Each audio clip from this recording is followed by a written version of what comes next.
Kuya Steve yung candle mo, kuya. Okay, Kuya Steve, pag-blow mo yung candle mo, okay?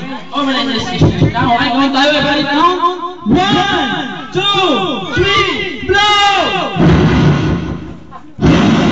Wala pa naman si Kuya Steve. Nasobra, Kuya Steve. At yan naman, siya, Ate Maricar. 1, 2, 3, blow!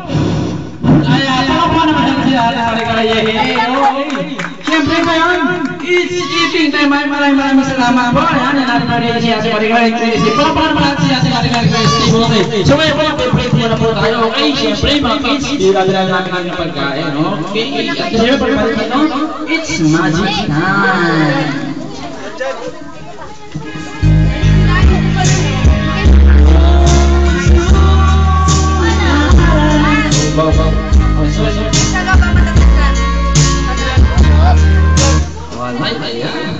Enjoy your meal! At syempre magkatapos na si Magic Time!